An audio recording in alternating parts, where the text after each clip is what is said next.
Welcome to another in the American Scandinavian Foundation's Conversations on Contemporary Issues in the Nordic Countries.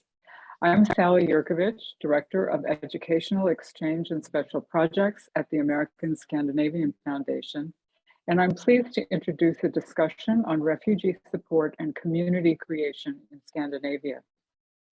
Today, our speakers will highlight the work of local people supporting incoming refugees in Norway and Sweden.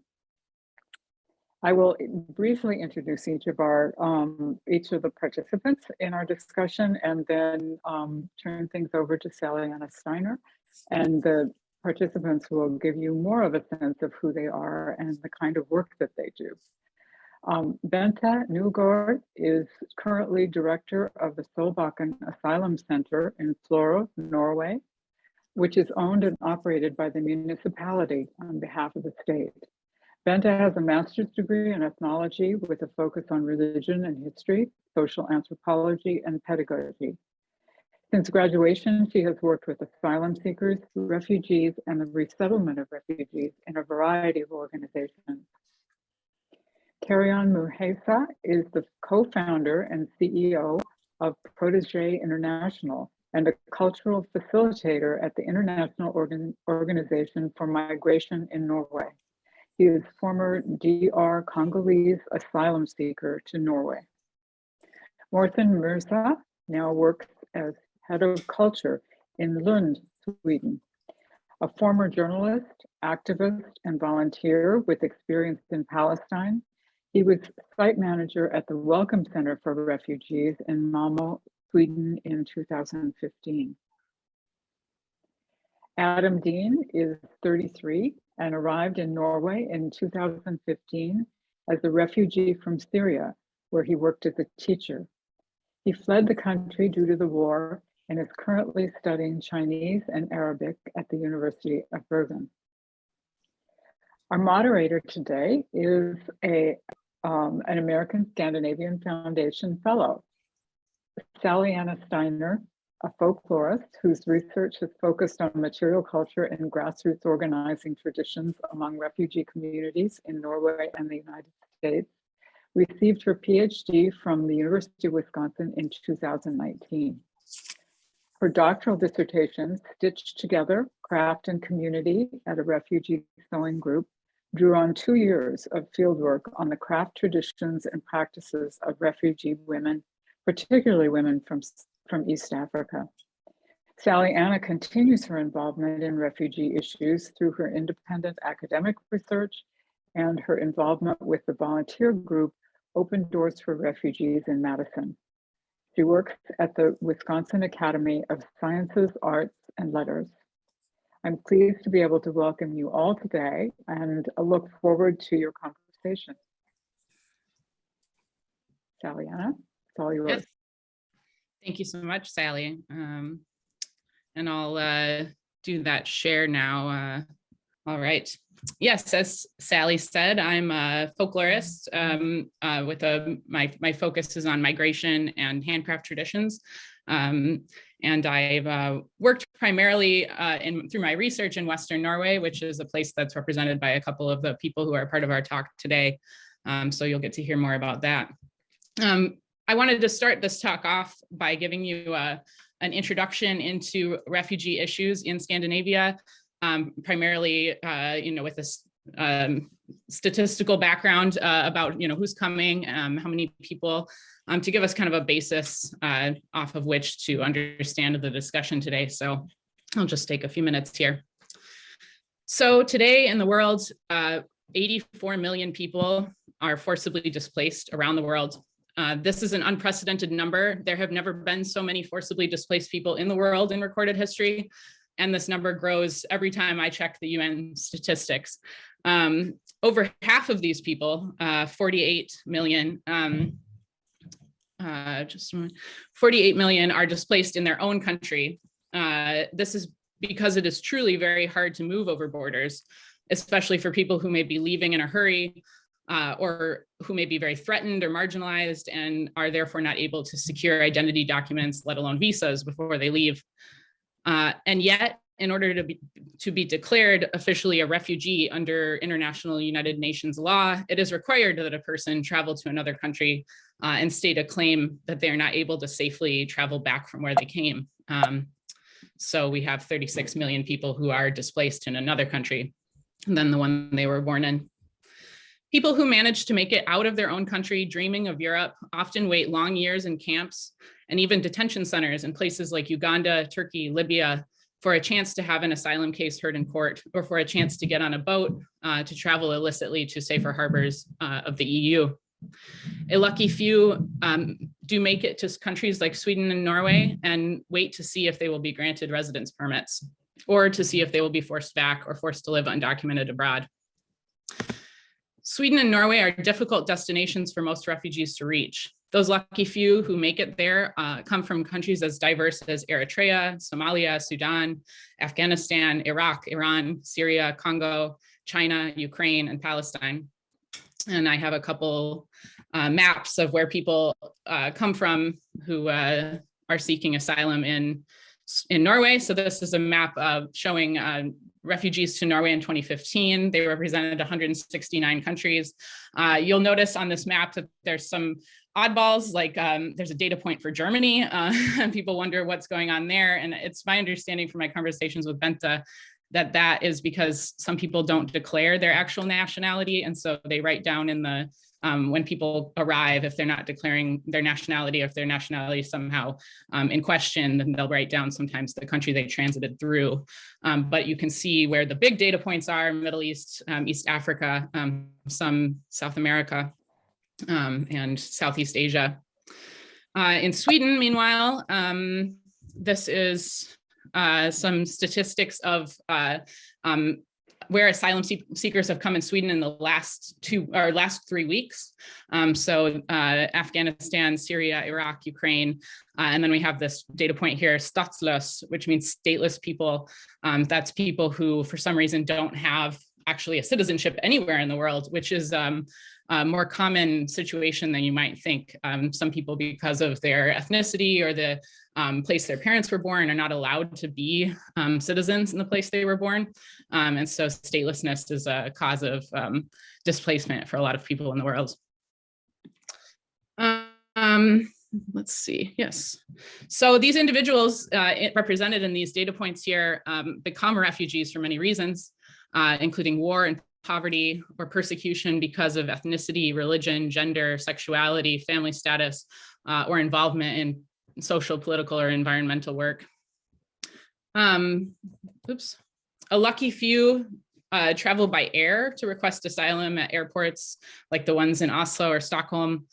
Some are brought directly from UN or EU-run camps and are known as, in Norway, as kvoteflyktinger or quota refugees.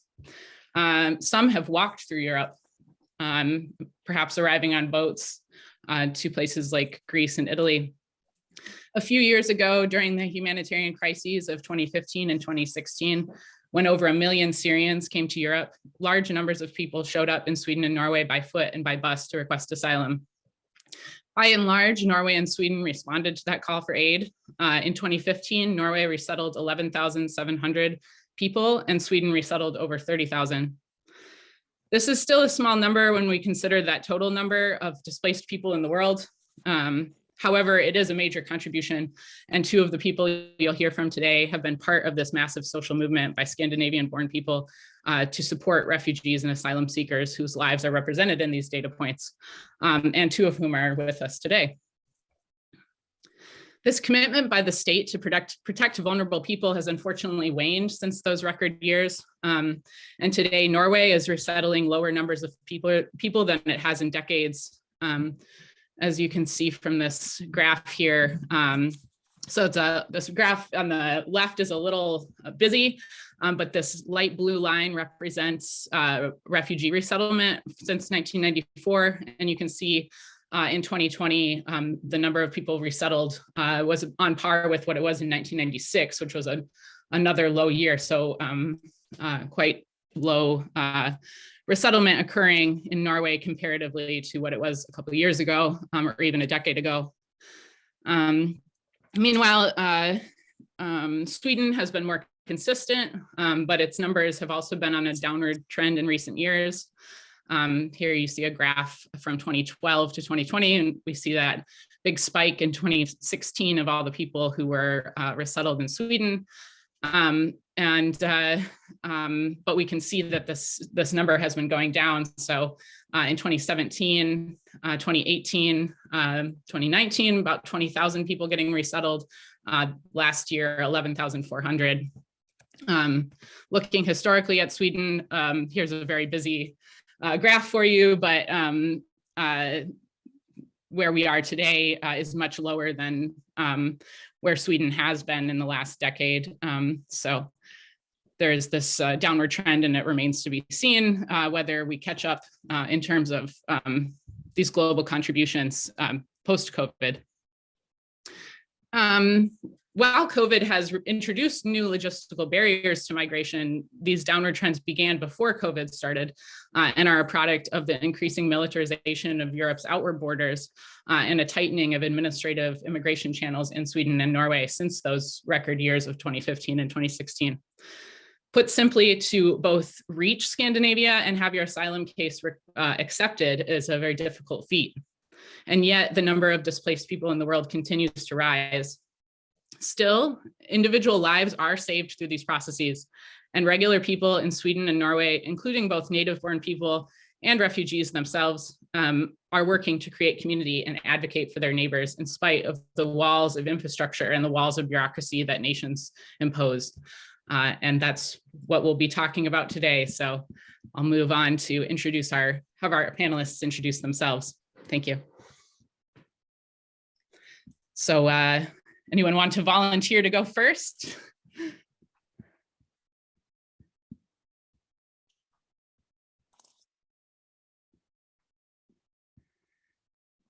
Bente, can I call on you? Yes, you may. I was just checking if I were muted or not. Oh, yeah. So my name is Bente Nygård.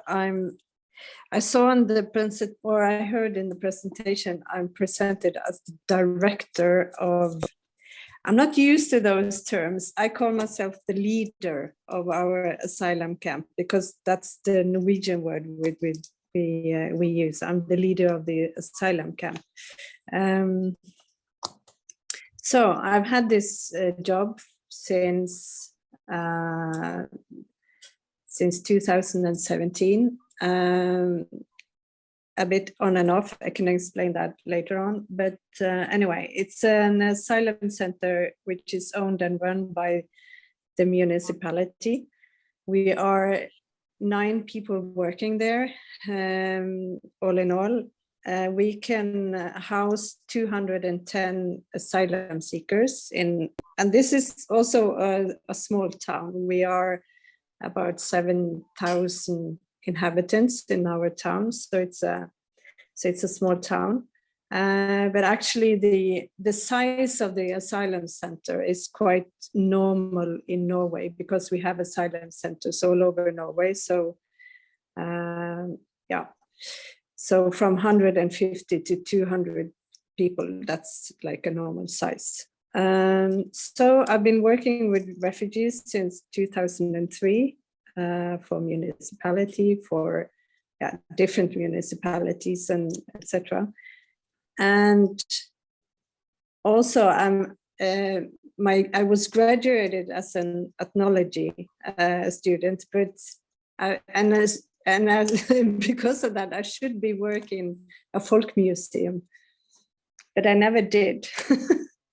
So I started working with refugees. I found out that this was actually my calling, actually, and I love it.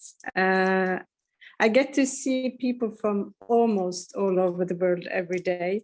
I get the possibility to kind of see the world up close, meet different people, and it's very, very rewarding. It's a special type of job because all our residents are in kind of a crisis, all of them, smaller or bigger crisis. They've left their loved ones, they had to flee through different countries. They come to a country where they don't know the language, they don't know the culture, they don't know the laws, they are left alone.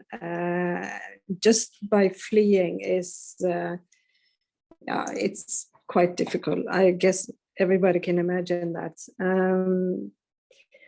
Anyway, helping people is very rewarding, and I just love it. Yeah. Thank you so much, Bente. Anyone want to volunteer to go second? I can go. Right.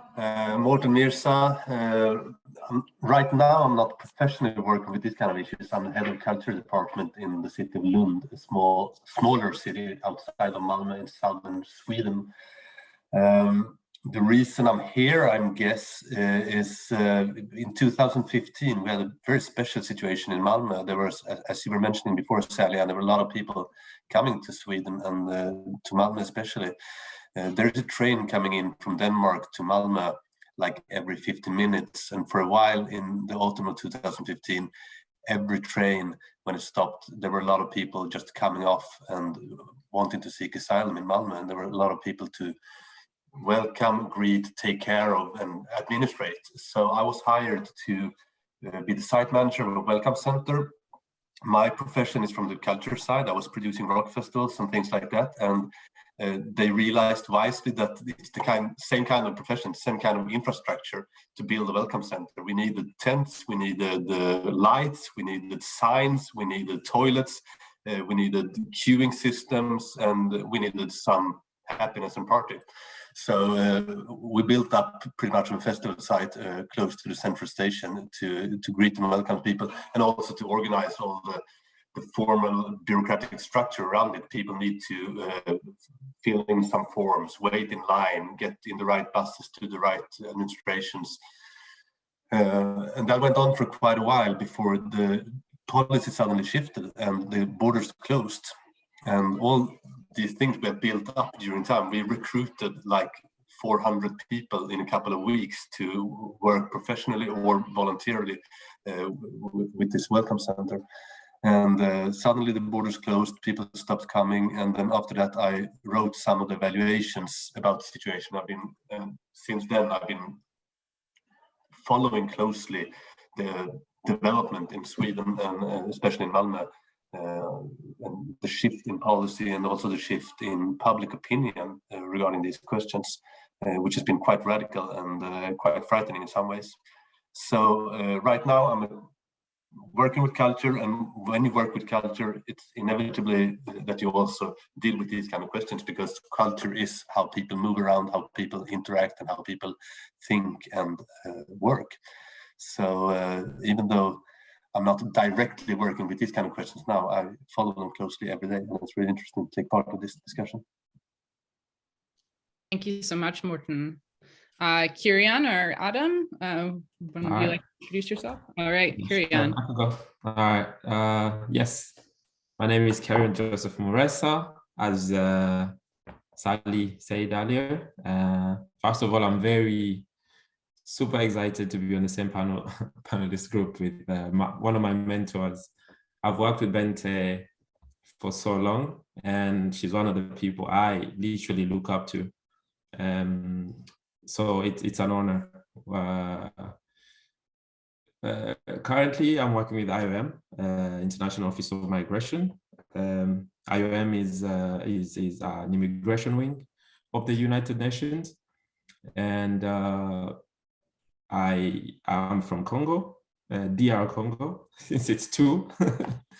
And I mean, if you want to know what's happening in Congo, it's simple. A simple Google will probably bring everything up to light. But I mean, so much is not on the media for many reasons that we can't really go into probably right now. But I'm excited to be here and I'm excited to be part of today's discussion. Thank you so much, Kerrion. And Adam, you want to say something brief about yourself? Hi, my name is Adam. As you introduced, I came from Syria. The war in my country started in 2011, but we stayed to 2014. it was dangerous to stay in the country. That's why we decided to come or to move from Syria. I come to Norway and try to stand up again and continue our life. So I'm a student at the university. I would like to be a teacher again. And I'm very happy to be with you and tell about some question or answer some questions with you. Thank you so much, Adam. So yeah, I have a list of questions here for us to go through, and folks watching the panel, feel free to ask your questions as well, and we'll try to address those. The first question that I have is kind of geared towards Bente and Kerrion, who are working in this area professionally. I wanted to kind of just give our audience an overview of the refugee resettlement process in Scandinavia, in Norway specifically. I know Bente can speak a lot to the local level in Florø, what happens when people arrive in Norway and come to a place like Solbakken Asylum Center, and Kerrion can speak more to this international level of people waiting in the camps when they finally get an invitation to come to a place like Norway, and he steps in to help them facilitate their journey. So yeah, would you guys like to just say something about your work and how it reflects these processes? Sure, I could start because we hand over to Bente from our basically we are the foundation, I would say, the beginning, and then Bente carry on. So the resettlement process is quite, I would say, begins at the parliament, because the parliamentarians in Norway decides what country will be resettled, will be on the list to be resettled in Norway, and then the list is passed on to us, and then we coordinate with the United Nations. For example, we deal so many time with the refugees from Uganda, Kenya, Rwanda, Lebanon, Iran, Iraq. So all these are places that we go to, and many, many more will come. We are currently waiting for the new list for this year, but we are still carrying on with last year's list. So the process begins at the United Nations. Basically, as a refugee, what happens is when you run from your country, you go seek asylum at the UN, and then you asylum, not really asylum, but yeah, you go, I think that's what it's called, right? Seeking asylum. And then your request will be processed. Once you're accepted, you are placed in a camp. However, we do have refugees that are they opt to stay in town, because either for one reason they can either teach, they can work, they can find job, so they would rather not be in the camp, because sometimes people think being a refugee means you're poor, you can't take care of yourself, or you're not educated, but that's not really the case. So some are allowed to be in urban cities, and some also who are not able are placed in the refugee camps.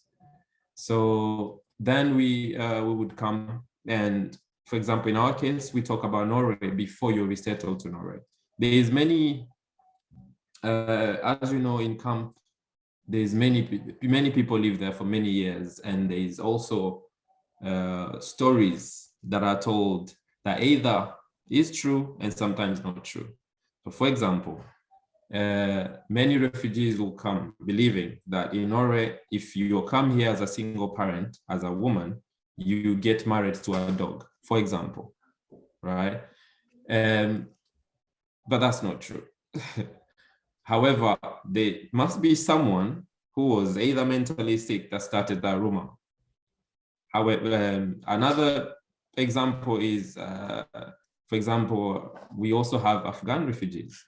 And there's one who said that, they once upon a time, somebody came and told us, you know what, If you go to Norway, there's actually a helicopter that flies around 2 p.m.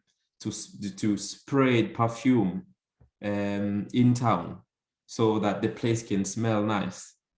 Again, that is just a way to entice people to leave their country to go either voluntarily or, there are many reasons why people leave the country. So again, there's myth and there's also reality. So we are there to now give you the reality of where you're going. It's super cold. Everybody, you might hear it, but you don't know. So we can have images, we can give you factual, basically we give you the real picture. So then from that point on, then we do take a class for a week. So it's Monday to Friday. And then after that process, now you do the medical and all and everything else, then you travel, you come to Norway. Then that's when Bente will receive you from this other end. However, there's also times where you come and then you have your house ready, the community receives you and you go straight to the introduction process. So that's pretty much the process what we do. If there's a question later, then I can take that up.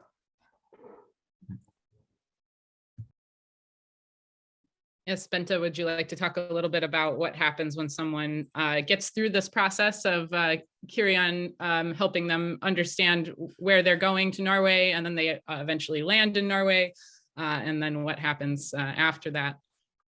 Yeah, so in Norway, we have two types of refugees. The ones that Kerrion is talking about, they are pre-picked from the Norwegian authorities in a camp, UN camp, somewhere in the world. And as Kerrion said, this has already been decided from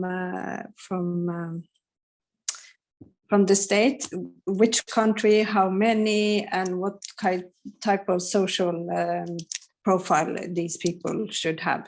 Approximately 3,000 per year is pre-picked in this way. And Kerrion, along with IOM, are kind of educating them before they reach Norway. So they are not totally unprepared.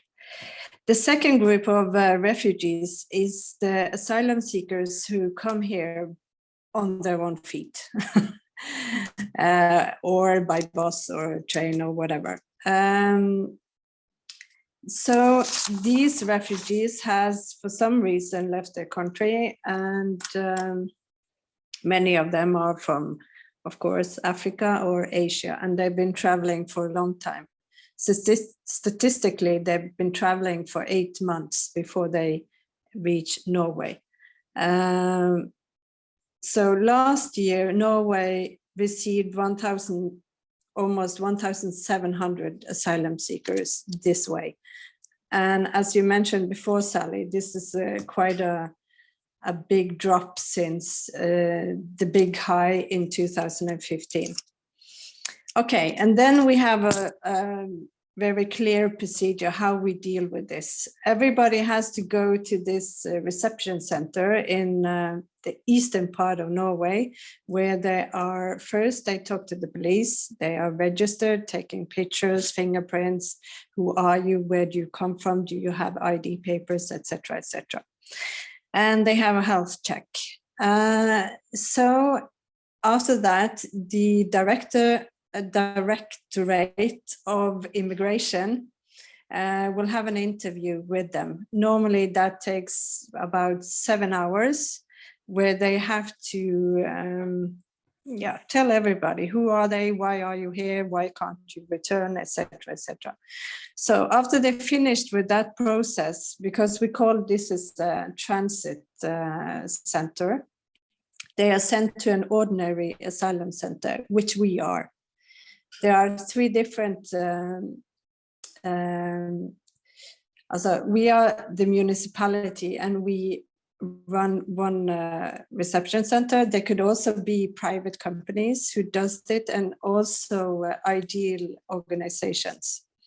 We do this on behalf of the state. We have a contract with the state which say how much money we should get, how we should proceed our work, what to do, what to not do, etc., etc. And the state pay very much attention to us. They check us every year, and we have to report to them, and etc., etc. So it's very strict how we do our job. So they come to our camp, and this camp or center is meant to be a place to live, to stay, while you're waiting for your answer to get asylum. Most of the refugees or asylum seekers who come for the last years, most of them actually get positive. I looked at the statistics for last year, 87% got positive, also meaning residency. We call it positive, negative, but residency. So it's quite a high number. It hasn't always been like that, but it has to do with the closed borders, who will come to Norway, and etc., etc. Okay, so the thought is that they will stay in our center till they get an answer. But even if their application is denied, they can appeal. And also after, if they get a second negative answer, they can still live in a center like that. So nobody are thrown on the street in Norway. You will always get an offer to stay somewhere, a house to live in, and also some money twice a month to buy food for, and etc. You will also receive healthcare. The children will go to school. The children always have the same rights as Norwegian children, no matter what status their parents has.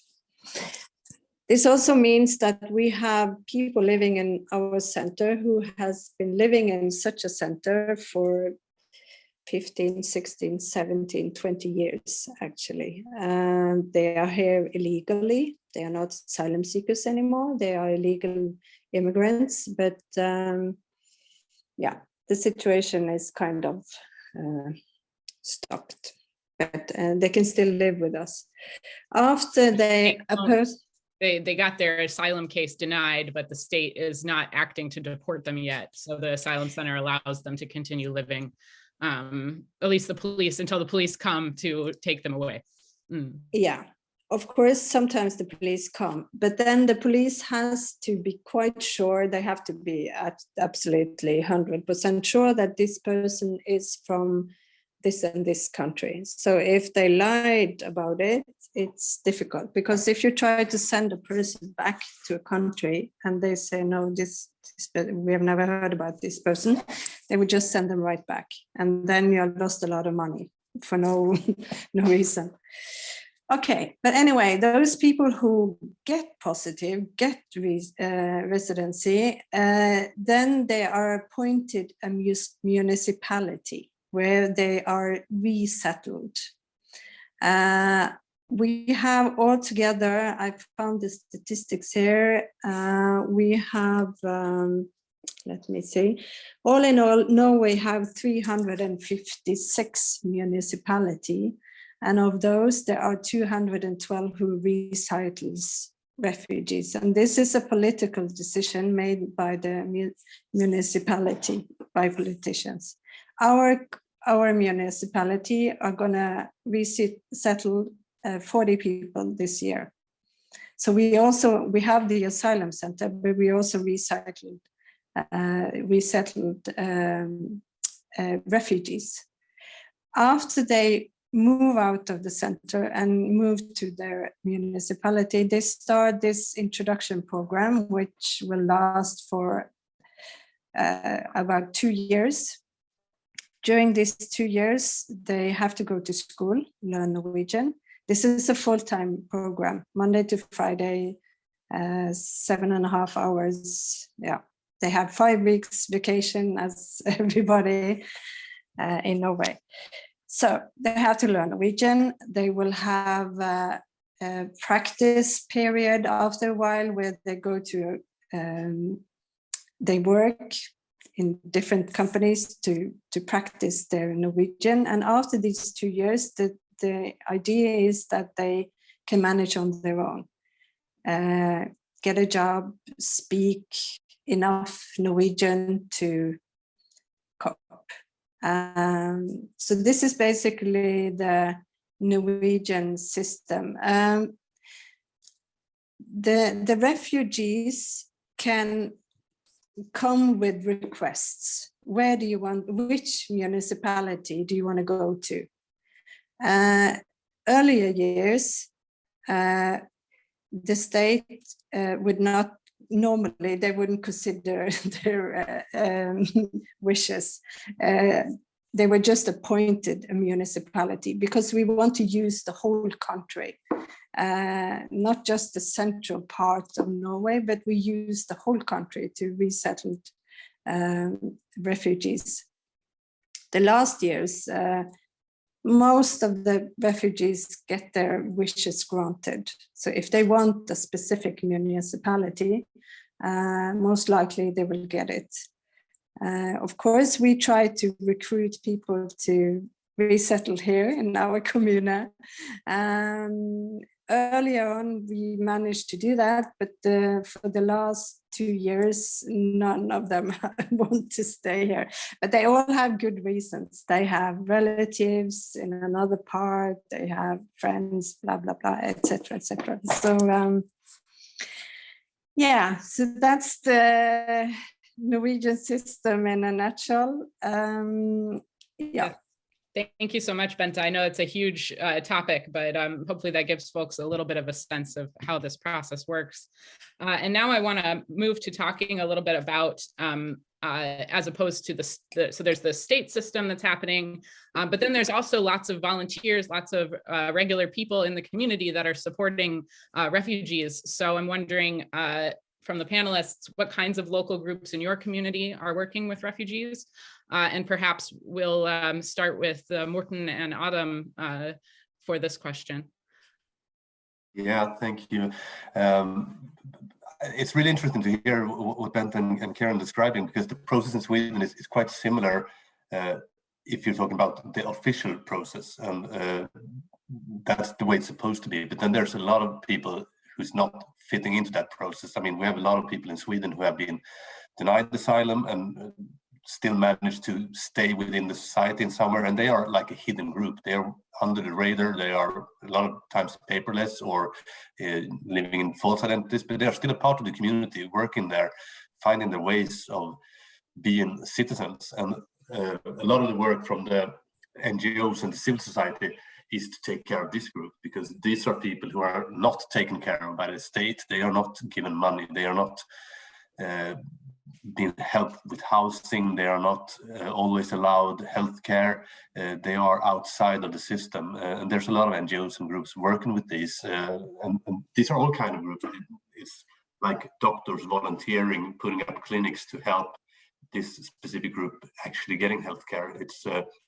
So it's big organizations like Red Cross and Save the Children and these kind of organizations, but also a lot of specialist organizations. One thing that turned up the last years is that it turns out that the need for specialized psychologists are quite big, because the normal psychologists in Sweden, they are not trained to deal with war issues. They are trained to deal with like marriages breaking through, or people being tired from their works, or these kind of problems that normal Swedes used to have. But now we have a large group in Sweden who has a different kind of issues, that actually suffer from war traumas and being separated from their families or having family members killed.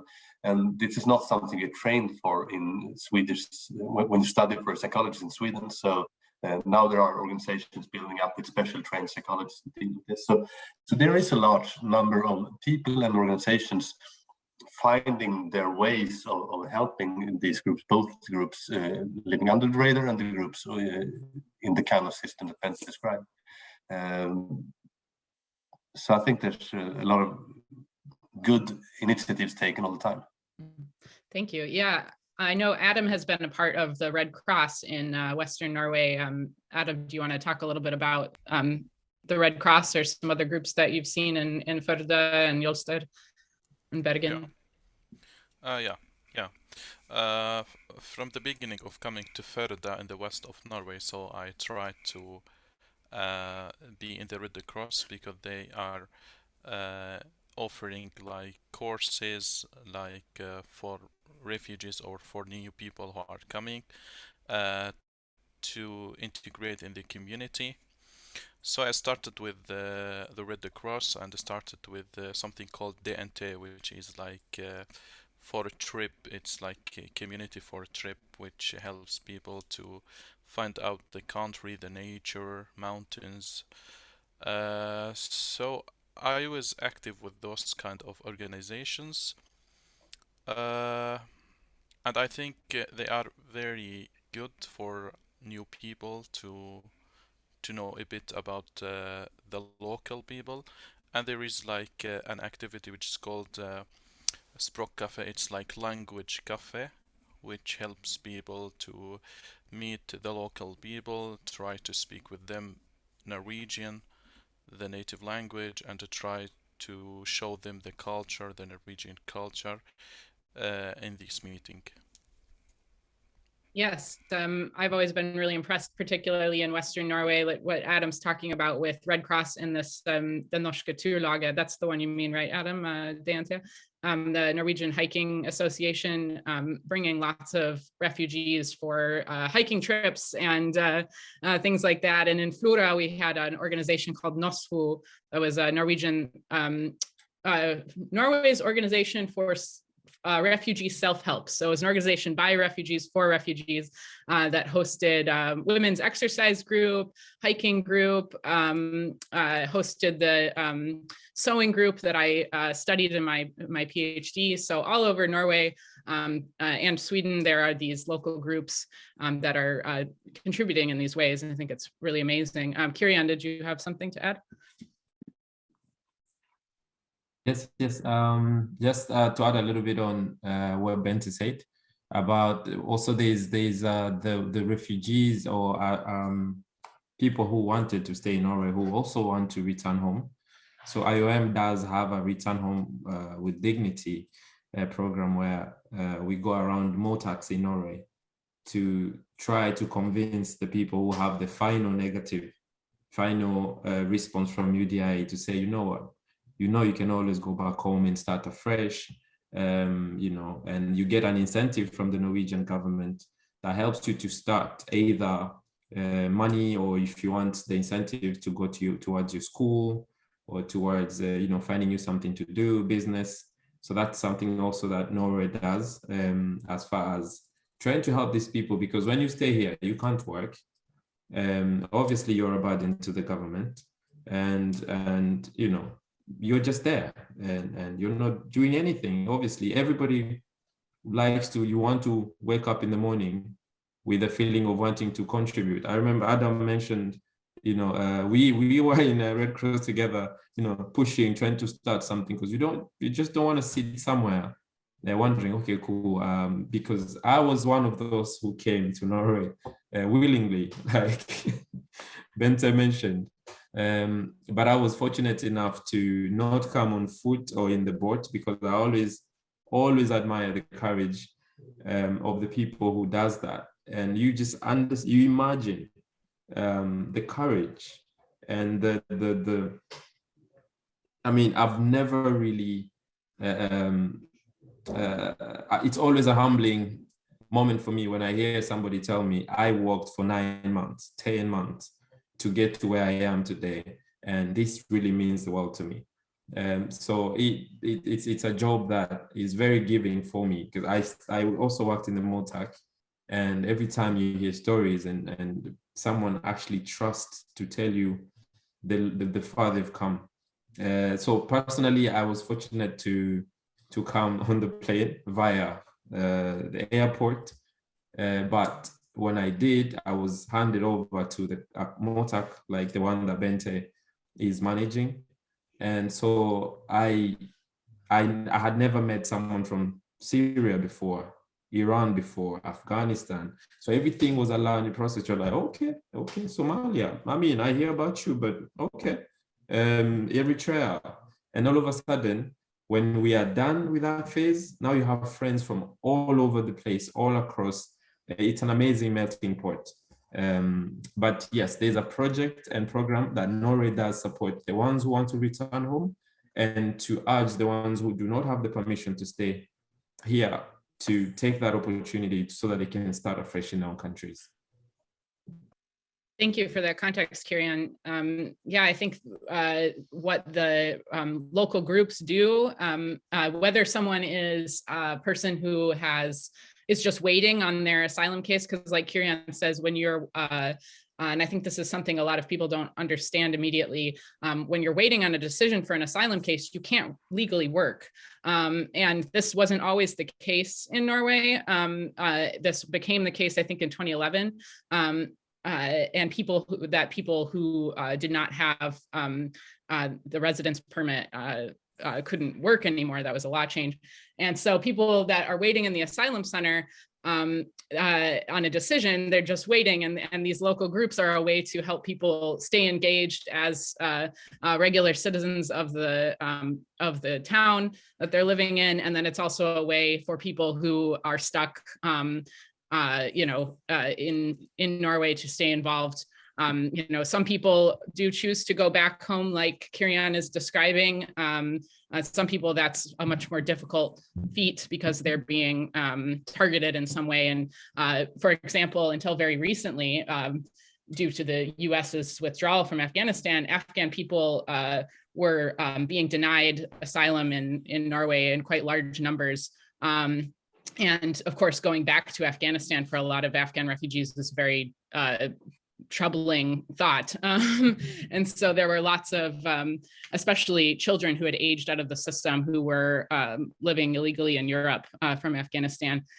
And we had a question in the chat regarding illegal immigrants. The person is asking, I'm interested in the people who remain illegally in Sweden and Norway. In the United States, illegal immigrants are often the subject of major political debate, and feelings towards them are often hostile, if not viciously violent. Are illegal immigrants the subject of similar rhetoric in Scandinavia? Perhaps Bente or Mårthen have thought about that. Yeah, I'd say it's pretty much. I mean, the rhetorics are here as well, but I think the rhetorics is not so much about your legal status. It's more about your actions or what you're actually doing. I mean, there is a black market. There's a lot of people.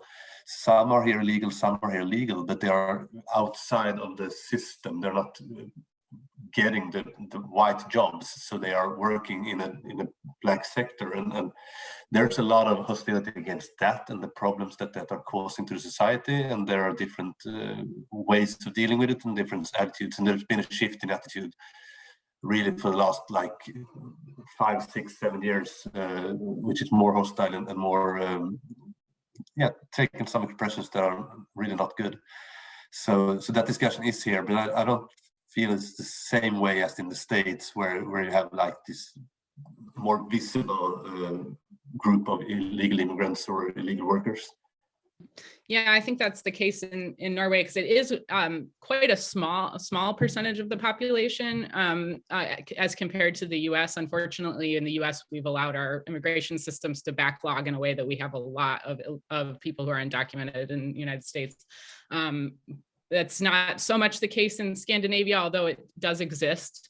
And if you're interested in those issues, there's a book by a woman, Maria Amalia, who was an asylum seeker from Chechnya, who wrote a book called Illegally Norwegian about growing up undocumented in Norway after having her asylum case denied. So there's certainly those communities of people there. But I think this issue with not being able to work when you're in a situation like this has been one that I've seen a lot in through working with refugees in Florø. And I guess I can kind of use this to transition to another question I had, which was, what are some challenges you've experienced doing resettlement work? Or for Kerrion and Adam, what are some challenges you've experienced yourself being an asylum seeker in Scandinavia?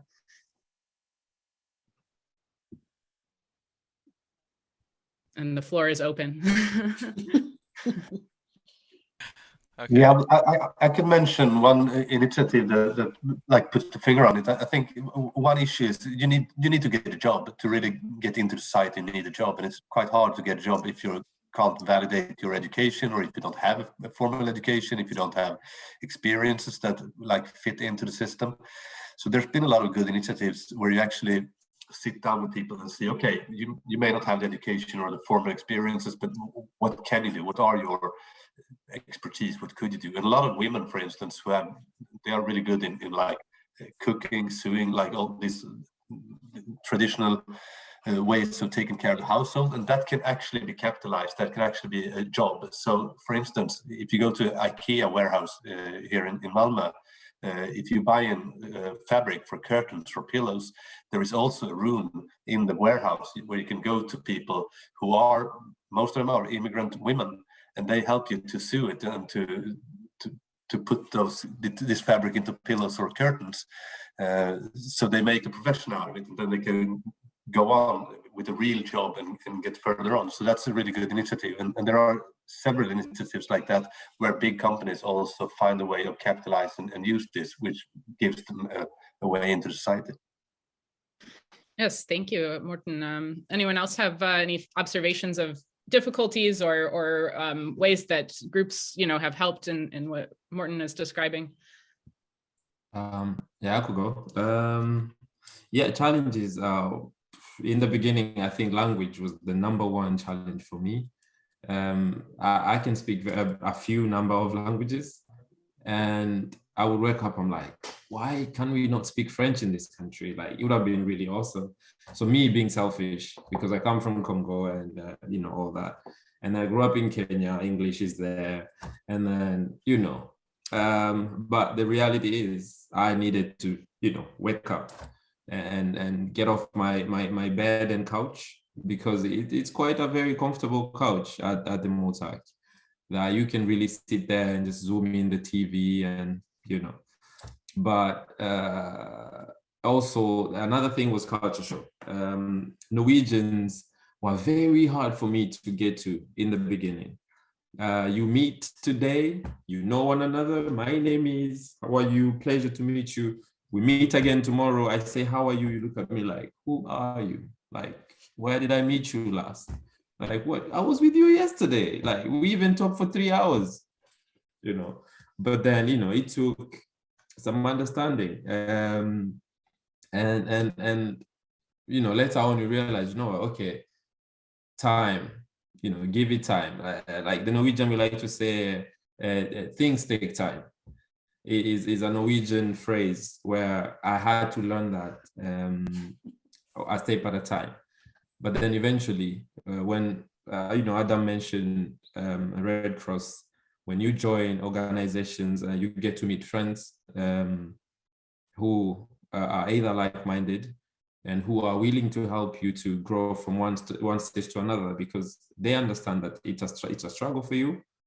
But then fortunately for me, I went to a Folkhögskola, and that's where my foundation started, because then I'm in this melting pot of all Norwegians from different parts of the country, and someone from the north is saying a different Norwegian from somebody from the south, and I'm like, what's happening? I'm learning, I'm trying to learn the language, but then what are you saying? And what is he saying? What is she saying? Why do you sound different? And how do you understand each other?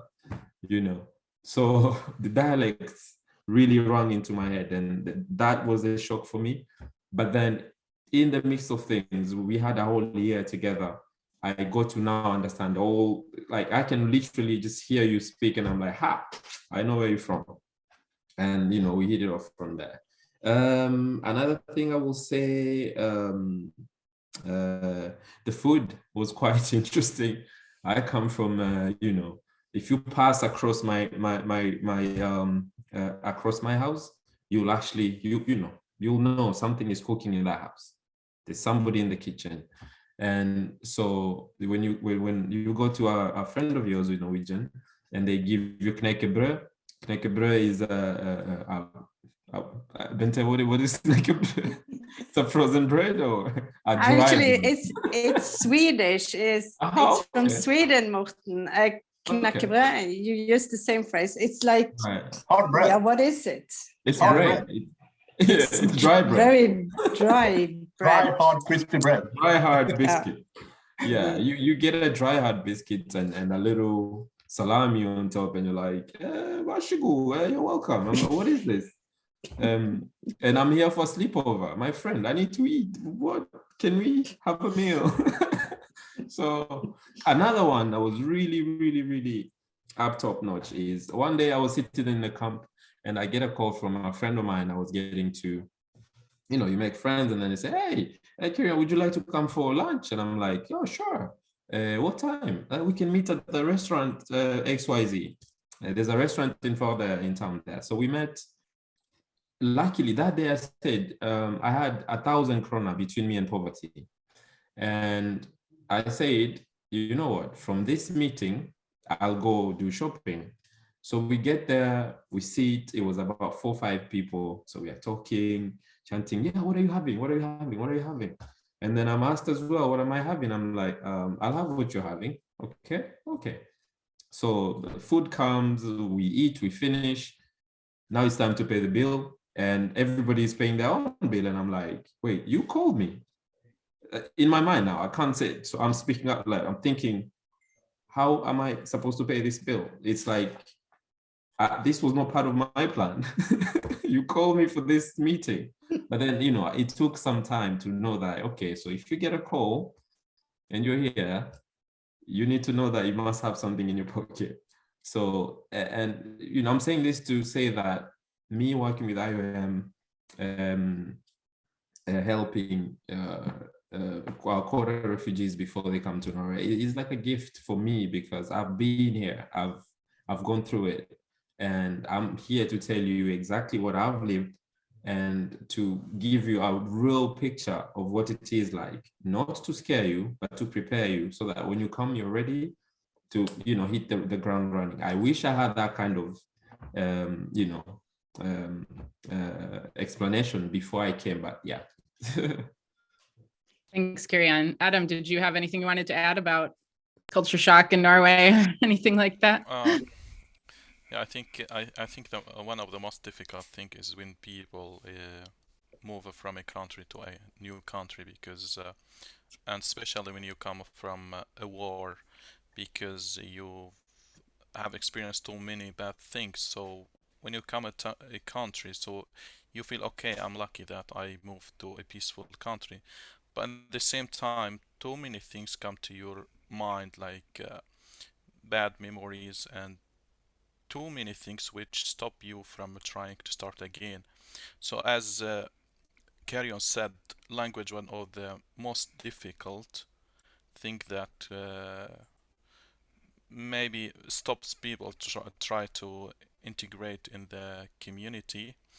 And one of the most difficult thing is culture. So when you move from a country to a country, so you have to learn the culture in the same time with language, because language is not enough. So to speak language, I think, is not enough if I don't know how people think, how to act, how to do in this situation and not to do in that situation. Yes, and starting from zero or under zero is difficult, I think. So it takes too much time, but we have to try. We don't have anything to do, just we try. So yeah. Thank you, Adam. Yes, it must be difficult to come with all of that baggage from war and try to build a new life, especially in a place where people don't have that frame of reference, like Mårthen was saying earlier, the need for psychologists in Sweden. We've had a couple questions. I'm cognizant of the time, so I'm going to wrap up here shortly, but hope that folks will stay with us a little beyond one here, because we're having a good conversation, I think. And we've had a couple questions come in, particularly regarding Afghans, because this is, of course, on a lot of our minds here in the US. I work with a local group here in Madison called Open Doors for Refugees. We've been working a lot to help resettle Afghans, both who were brought officially through the planes that evacuated Afghanistan coming to the US, and then also working with Afghans who are already settled here in Madison who are trying to apply on behalf of family members who are still there. And that's very difficult because there's no longer an American embassy in Afghanistan. So those relatives, they need to go to Pakistan or Tajikistan or some other country in order to be able to apply. So it's quite difficult. But I'm wondering if Bente, perhaps you could answer what has been going on in Norway regarding Afghans. Has there been resettlement of Afghans? Are you seeing Afghans in Solbakken? Yeah. Yeah, sure. We, or the state of Norway, yeah, they put a lot of people in a plane and took them to Norway. These were people who worked at the embassy, who had, and their families, people who had worked for the military. We also had a group of people who was on vacation, also Afghans who are resettled in Norway and was on vacation when this went on, when Taliban came. And who were suddenly in a very desperate situation. So Norway rescued, or I don't know the exact number now, but it was, oh, how many was it? 1,000, 3,000, I don't remember, and took them to Norway. I think most of them now have got residency and they live in different municipalities. We had only 3 people who came to our center this way because their husbands live here in Florø and they were on holidays and etc. etc. So they came to our asylum center while they were waiting, but all 3 of them got residency and are now currently living in our city and have started their Norwegian classes. A little bit funny because many years ago we had an Afghan young man living at our asylum center, and he had 2 negatives, so he was picked up by the police, sent back to Afghanistan. So I've had some communications with him because he also worked for me like an interpreter. And then suddenly on Snapchat, he's now in the United States. So he was rescued by the United States. And so now he's there. Just a funny story. What was your question? Just, are you seeing, you kind of answered it, like, are you seeing Afghans, like, we actually had a question that sounds like it's coming from someone who's in a refugee situation. So I'm not sure, like, how much advice we can really give on this particular question, but this person says that they are in Sweden from Afghanistan. They're now over 21 years old and they don't qualify to bring their family members to Sweden. They're wondering, are there any communities in any part of Scandinavia that might be appropriate for them? Not sure if we have the time to answer that question in full here, but do you have any thoughts, Bente? I don't think I want to comment on that one, but to conclude your last question, we did resettle a couple of thousand Afghans who came this summer, but they are in different municipalities, and we have only had 3. We also have I don't know how many, but we have an Afghan community here in our city. They came earlier, so they've lived here for quite some while now. They have their families and they are, I think all of them are working, and yeah. So they're part of our community. Yeah. Yes. Yeah, in Norway, Afghans were, until very recently, Afghanistan was declared a safe country for return by the Norwegian state, which was kind of appalling, but that was causing the deportation of a lot of people. But as Bente said, there's also been a lot of people who've been able to come and stay. And I believe that policy has changed now, at least in Norway. They're not deporting Afghans anymore. So that's very They are good. not deporting now. They stopped in September, and the last, also there are no deportation throughout January, and we are just waiting for a new comment on that because, of course, yeah. Well, with regards to that person that was asking about their situation, perhaps if Mårthen, if you know of any legal resources in Sweden or anything, perhaps we could just send them a list of places to contact and hope that their situation improves. Yeah, I would say that in that situation, you can't really rely on the official ways. So I would go through like the Red Cross or some organizations like Refugees Welcome Sweden and try to find the more unofficial ways, but I couldn't comment on that here. Yeah, certainly. People are definitely locked in legal ways when it comes to these things. That's very difficult for a lot of people. So I know we're kind of running out of time here, so I just kind of wanted to, I have two questions I kind of wanted to conclude with. The first is one that Mårthen brought to my attention that I think is very important to address in these times. How has COVID changed how you work on refugee issues? Ooh, big time.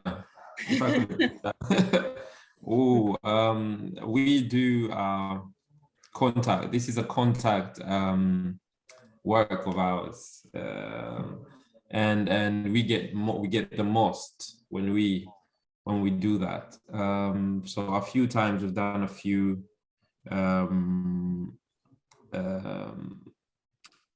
Zoom meetings and or presentations, and even when we also do have land information where IOM will travel through commune to inform people who work with refugees from these different countries.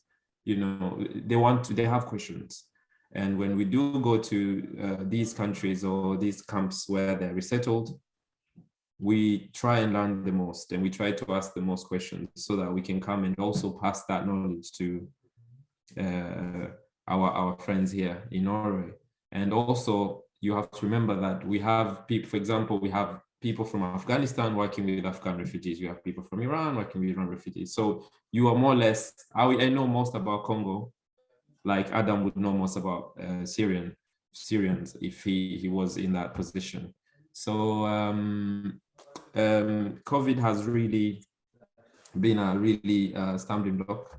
We are trying the most we can, wearing a mask when you're presenting or you're trying to, you sweat around you, the distance keeping, the things that we do in class that you can't do.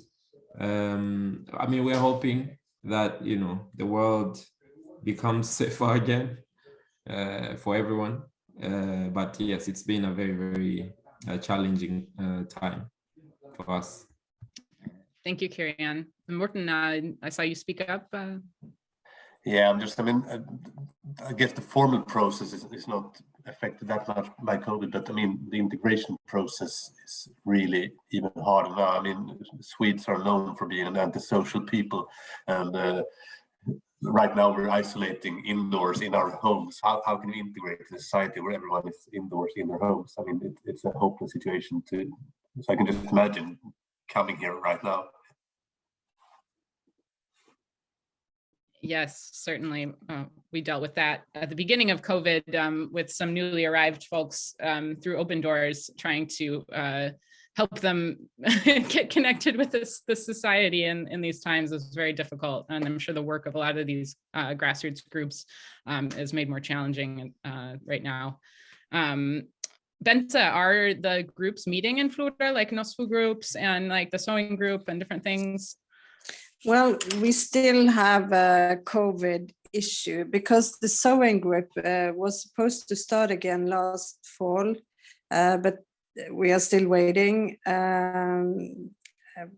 It will happen, but now we all hope that we see the end of it. But the sewing group consists of 5 or 6 volunteer older or at least adult women, and you know, COVID is more dangerous for them, so they were a bit they wanted to wait a little bit before they started. But anyway, COVID has certainly been difficult, and also my colleagues who do the Norwegian classes, because in March 2020, all the schools closed in Norway. So all the closed then went on to video education. And of course, if you are refugees newly come to Norway and you've never seen a computer, you haven't, and then the class is done by video. Of course, what we saw that the newly arrivals had most difficulties with dealing with this electronic class education. Then the school did open again, so that was very good, especially for this group.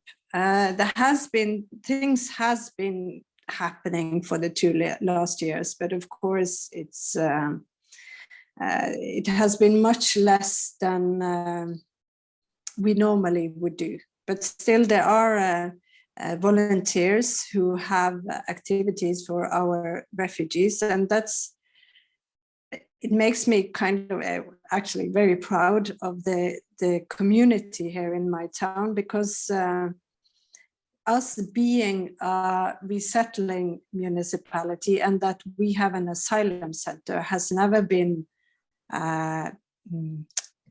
it has never been a problem. There are very little racism or prejudice against our refugees.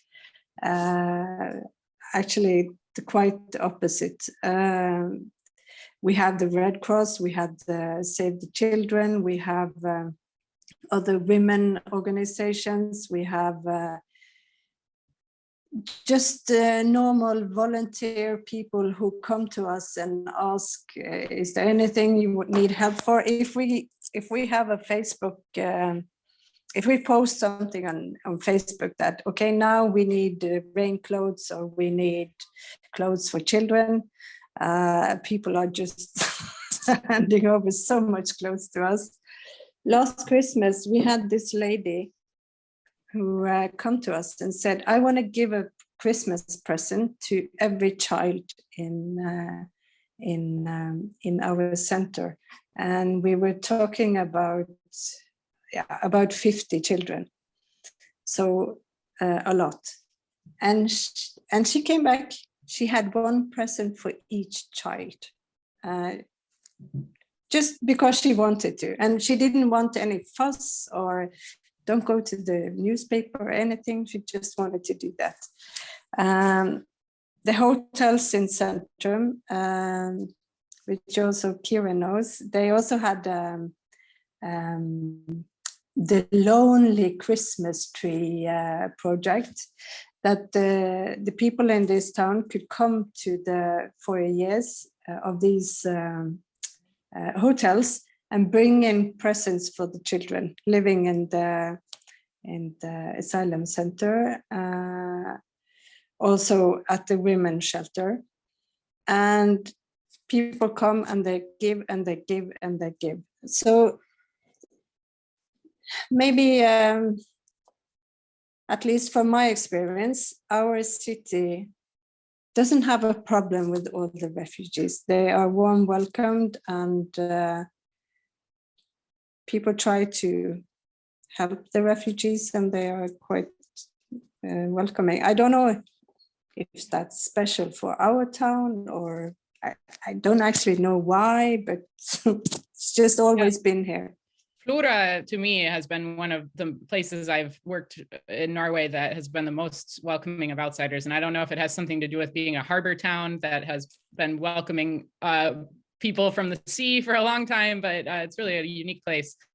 But I was looking at some stats on the other day when I was researching the refugee stats, and actually anti-immigrant feeling is down in Norway, according to polls, since it from what it was maybe like a decade or so ago. So actually, people in Norway today feel generally all right about immigrants, and that's a hopeful thing for me. I have one last question as we conclude here. I just want to, and someone's asking what municipality Bente is from. It's called Florø in Kinn Kommune. Kinn. Yes, Yeah, so Kinn. it used to be Florø Kommune, and then we had the sammenslåing. The Norwegian counties were made into larger counties, and now it's called Kinn. Yes, but the city is Florø. But yes, I have this one last question. And this is kind of a two-sided question for all of our panelists. One of the things that I think is interesting with integration work is that people often think integration, we have to integrate the immigrants. But I think of integration personally as a much more double-sided experience. It's much more of a conversation than an assimilation. So my final question for the panelists, for Kerrion and Adam, I'm wondering if you were to return to your home country, and of course, returning to a home country for a refugee is often difficult because the state often bars people from returning to their home country for a certain period after they get resettlement, because the idea is if you were to return, then you're safe, you don't need our help. So, this is hypothetical, but if you were to return to your home country, what is something about Scandinavian culture or society that you would want to bring back to the society of your homeland? And then for Mårthen and Bente, I wonder, as you've gotten to know the cultures of the diverse people who represent refugees in Scandinavia, is there a cultural tradition or value that you've learned about that you would like to become a part of mainstream Scandinavian society? So would love to hear from all of you on that. Yeah. You want to go, Adam? Go ahead. I'm going to give a short sentence. For me, Scandinavian people are the most, the kindest people in the world. So for me, I hope people be like them. So kindness of people. Thank you, Adam.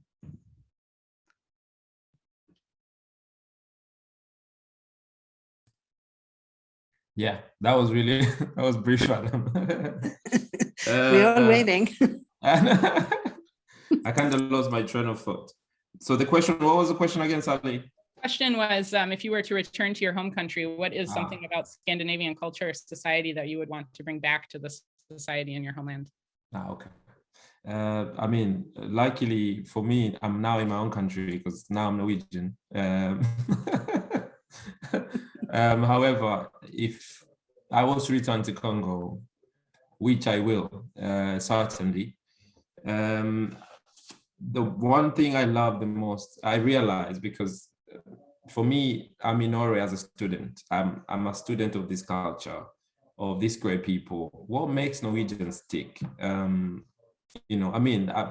They say becoming number one is easy, but becoming number one over and over and over is something that is there quite that people need to tap into.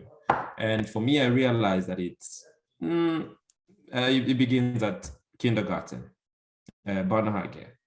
From early, I've worked in kindergarten. That was my first job I ever had in this great country, and I learned so much from sharing, caring, no fighting. Very, very simple details, simple things that really formulate, the people that we see today on the streets of Norway. And so for me, I will begin at that point. If I return to Congo tomorrow, I'm gonna make a barnehage, and most definitely I'll call it Florø barnehage. That's most certainly. And then because we need to learn in Congo, we don't have tolerance. There's so many things that we need to learn. But I believe you can't teach an old dog new tricks.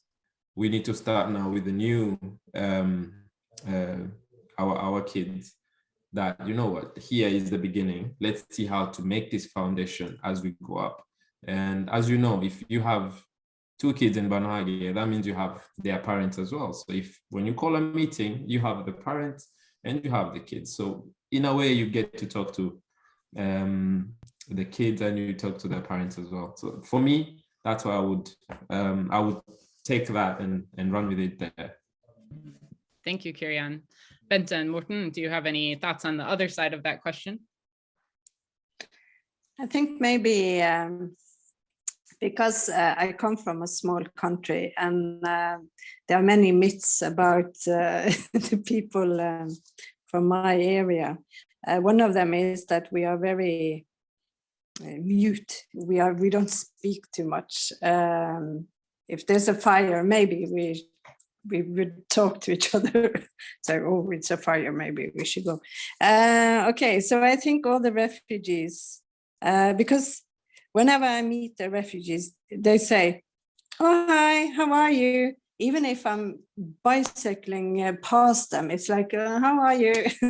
They want to small talk, they want to check in on you, how are you? So I think being open, being welcoming, being polite, I think that's, we need more of that. And of course, because different people, we have people from Asia, we have people from Africa, but the African mood, we should have more like Kerrion, and the African spirit, which really collide with the Sundview mood, so to spice up our community, definitely. Thank you, Bente. Yeah, I'd say, I mean, one of the amazing things with mixing people is that you add to the possibilities of the ways you can be a human and realize yourself. So, I mean, most Swedish traditions aren't Swedish from the beginning, and they're not our inventions. You may not believe it, but Christmas or Halloween or Black Friday aren't Swedish inventions, but they are Swedish traditions now. From shorter or longer time back. And now we're adding to that. We add Ramadan, we add Nowruz, we add talking to strangers in the bus line, we add dancing in weddings, which we have never done before. So you just add to the possibilities of how you can live your life and be a human being, and that's amazing. Yes, thank you, Mårthen. Even as an American, I know I come across to Scandinavians as incredibly forward. Once I introduced myself to someone, "Oh, you know, hello, my name's Sallie, what's your name?" And they looked at me and they said, "You're not Norwegian, are you?" And so even as someone with a Norwegian background, I've had to learn how to be in Norway, and there's many sweet things about Norwegian culture and Scandinavian culture and society, and there's also things about the immigrants coming that are sweet as well, that I think are becoming a part of Scandinavian tradition too. Yes, so thank you so much to American Scandinavian Foundation for hosting this and for letting me go on longer than was intended. But if folks had to drop off, there will be a recording of this afterwards, so we'll be able to share that with everyone. And I'll turn it over to Sallie Jurkovic, the other Sallie, to close us out. So I just want to add our thanks to all of you for participating in this discussion today. It's really been a wonderful opportunity to understand some of the issues that the Nordic countries have with refugees, and also just to understand better Nordic cultures. So we really appreciate your participation. Sallie Anna, we really appreciate all the work that you did to pull this group together. If you want to, if you've missed part of the discussion or want to go back to watch it again, as Sallie Anna said, it will be on the Scandinavia House YouTube channel. So thank you very much. And, you know, thanks to all of you, and thanks to all of the people who came to watch us. Tack allesammans. Vi ses nästa gång. Det gör vi. Ha det. Ha det.